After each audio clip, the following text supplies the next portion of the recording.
আল্লাহু আকবার বলে হাতের আঙ্গুলি জমা জমা করে কাঁধ সামনাসামনি, কাঁধের লতি সামনাসামনি হাত উঠাবেন। এইভাবে থুতনির নিচে নিয়ে আসবেন না, কান ধরবেন না। একাধিক সহিহ হাদিস কাঁধ সামনাসামনি। এই আল্লাহু আকবার বলে ডান হাতের কবজি বাম হাতের কবজির উপরে রাখবেন। আল্লাহু আকবার বলার পূর্বে কোনো শব্দ চলবে না। সশব্দে নিয়ত করলে আল্লাহ রাসূলকে অপমান করা হবে। সশব্দে নিয়ত করলে আল্লাহ রাসূলকে উপেক্ষা করা হবে। আল্লাহ রাসূলকে উপেক্ষা করে কেউ আল্লাহকে সন্তুষ্ট করতে পারবে না, এটা ভুল পদ্ধতি। অতএব আল্লাহু আকবার বলার পূর্বে কোনো শব্দ মুখ দিয়ে উচ্চারণ হবে না। জায়নামাজে দাঁড়িয়ে আল্লাহু আকবার বলার পূর্বে কোনো শব্দ মুখ দিয়ে উচ্চারণ হবে না। ডান হাতের কবজি বাম হাতের কবজির উপরে দিতে পারেন, সহিহ হাদিস। আর একটু আগে বাড়িয়ে বাহুর উপরে বাহু দিতে পারেন, সহিহ হাদিস। বুকের উপরে রাখবেন, নাভির নিচে রাখার 3টি হাদিস আছে যা গ্রহণীয় নয়। অতএব বুকের উপরে রাখুন। আপনি বলুন আল্লাহুম্মা বাঈদ বাইনি ওয়া বাইনা খাতায়ায়া কামা বা'আদতা বাইনাল মাশরিক ওয়াল মাগরিব।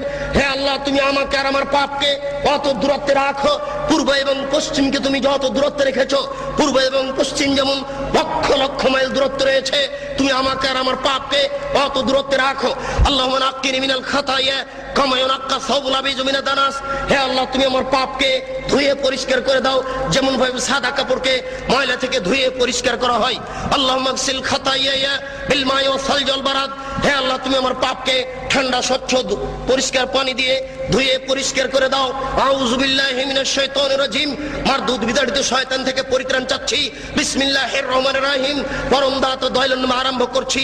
আলহামদুলিল্লাহি রাব্বিল আলামিন। বিশ্বজগতের প্রতিপালকের প্রশংসা। আর রহমানির রহিম, তিনি হচ্ছেন পরম দাতা দয়ালু। মালিক ইয়াউমিদ্দিন, তিনি হচ্ছেন বিচার দিনের মালিক। ইয়াকা না'বুদু, একমাত্র তোমার ইবাদত করছি। ওয়া ইয়াকা নাস্তাইন, একমাত্র তোমার নিকটে সাহায্য চাই। ইহদিনাস সিরাতাল মুস্তাকিম, তুমি আমাকে সোজা সঠিক পথ দেখাও। সিরাতাল্লাযিনা আন'আমতা আলাইহিম, ওই পথ তুমি দেখাও যে পথ সহজ সরল সঠিক। যাদের প্রতি তুমি দয়া করেছো, অনুগ্রহ করেছো, তাদের পথ তুমি দেখাও। গায়রিল মাগযুবি আলাইহিম ওয়ালাজ যালিন, যারা ভ্রান্ত, যাদের উপরে তুমি অসন্তুষ্ট হয়েছো, তাদের পথ তুমি দেখাও না। এরপরে বিসমিল্লাহির রহমানির রহিম, পরম দাতা দয়ালুর নামে আরম্ভ করছি। যে কোন একটি সূরা। আল কারিয়া, মহা দুর্ঘটনা। মাল কারিয়া, মহা দুর্ঘটনা কি? ওমা আদরাকা মাল কারিয়া। হে নবী, আপনি কি বলতে পারেন মহা দুর্ঘটনা কি? ইয়াউমা ইয়াকুনুন নাসু কাল ফারাশিল মাবসুস, যেদিন মানুষেরা কীট পতঙ্গের নয় বিক্ষিপ্ত হয়ে পড়বে। ওয়াতাকুনুল জিবালু কালাইহিল মামহুস, যেদিন পাহাড়গুলি ধুলিত তুলার নেই একবারে বিক্ষিপ্ত হয়ে আকাশে উড়ে যাবে। ফাম্মা মান সাকুলাত মাওয়াজিনুহু ফাহুয়া ফি শাতির